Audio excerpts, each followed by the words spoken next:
এই তো ভালো আছিস? হ্যাঁ, তুই? রাজবাড়িটা আমারই বানানো। প্রথম কোনো মেয়ের সঙ্গে দেখা করতে আমি কোথায় রাজবাড়ি দিয়েছি। চলো সামনে বসে আছে, ঠিক আছে? কালগুলো তো গুলুমুলু গুলুমুলু। সো হে গাইস, আজকে যাচ্ছি আমি কোচবিহার। কেন যাচ্ছি? আজকে আমি র্যান্ডমলি কোনো মেয়ের সঙ্গে ইনস্টাগ্রামে কথা বলে দেখা করতে যাচ্ছি। হালকা নার্ভাস ফিল হচ্ছে বুকের ভেতরে, যেহেতু ফার্স্ট টাইম কোনো মেয়ের সঙ্গে দেখা করতে যাচ্ছি। আমি একা যাচ্ছি না, ফার্স্ট হলে দুজন মিলে বাঁচবো। সঙ্গে নিয়েছি বন্ধুকে, মার খেলে দুজন মিলে খাবো, ঠিক আছে? এর জন্য আমার বন্ধুকে নিয়েছি, অমিতকে। এভাবে আমি কখনো ব্লগ বানাইনি, এটাই আমার জীবনে প্রথম ব্লগ যে কখনো মেয়ের সঙ্গে দেখা করতে গিয়ে ব্লগ বানিয়েছে। শুরুদিন চলো যাওয়া যাক।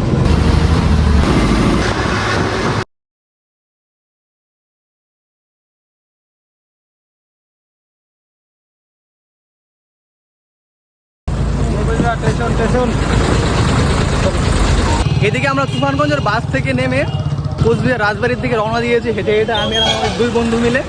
সামনে হচ্ছে কোচবিহার রাজবাড়ি, আর আমরা হাঁটছি রাস্তা দিয়ে। আমি ওকে কল করবো দিয়ে কোথায় আছে শুনবো, দেখা হবে কিনা, আদৌ কি সে কোচবিহার এসেছে কিনা, আমার তো প্ল্যান করছে আমি ঠিক জানি না, ঠিক আছে? প্রথম কোনো মেয়ের সঙ্গে দেখা করতে আমি কোচবিহার রাজবাড়ি দিয়েছি। চলো আমাদের হাতের টিকিট নিয়ে আমরা ঢুকছি, এন্টার করছি।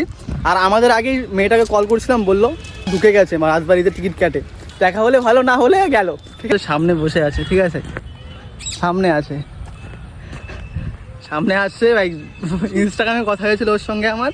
আর এই তো ভালো আছিস? হ্যাঁ, তুই? তবে আজকে ফার্স্ট দেখা। আর যাই হোক, আমাদের সঙ্গে আছে আরেকজন, miss Poonam. Hello miss Poonam. তুই কি ভাবছিলি দেখা হবে? আমি সত্যি ভাবছি তোর সঙ্গে দেখা হবে না।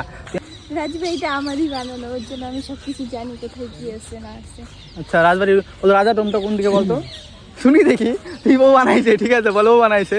হ্যাঁ, রাজার রুমের চিনে না বলতো। রাজার নাম কি ছিল? রাজার নাম কি ছিল বল? রাজার নাম কি? এই রাজবাড়ির রাজাটার নাম কি ছিল বল? আমি জানি না।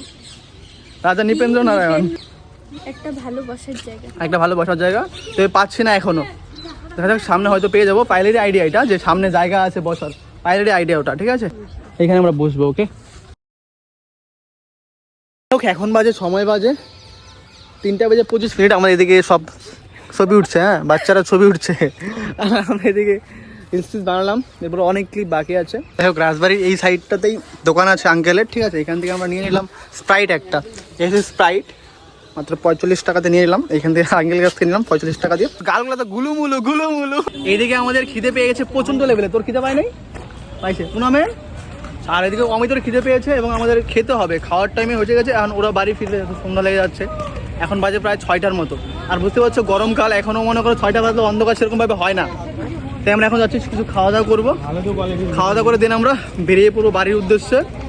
অনেকদিন থেকে আমি ব্লগ বানাই না এইভাবে, ঠিক আছে? এই জন্য আমরা কথাটা ক্লিয়ার আসতেছে না, আমি বুঝতে পারতেছি। তো চলো খাওয়া দাওয়ার দিন বেরিয়ে পড়বো। এদিকে আমরা বাহির পথে এসে গেছি, এক্সিট এটা হচ্ছে।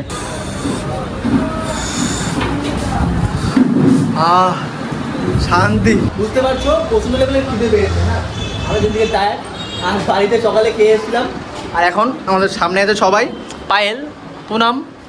হ্যাঁ, ওরা বেসিক্যালি বিরিয়ানি বেশি ভালোবাসে না। অ্যাকচুয়ালি আমাদের আমরা নিয়ে করছি, এখানে বিরিয়ানি দিয়েছে। মানে এই দোকানটা হচ্ছে একটা আঙ্কেল, খেয়েছি অনেকবার, এই জন্য আঙ্কেলের দোকানে আসলাম। খাওয়া দাওয়া হয়ে গেলো। এখন আমরা তুফানগঞ্জের বাস ধরে বাড়ি যাবো। এখানে সামনে আমাদের বাস, তুফানগঞ্জের সামনের থেকে বাসে উঠিয়ে দিয়ে আমরা বাসে করে বাড়ি চলে যাবো, তাই তো? তাহলে আবার দেখা হবে আবার।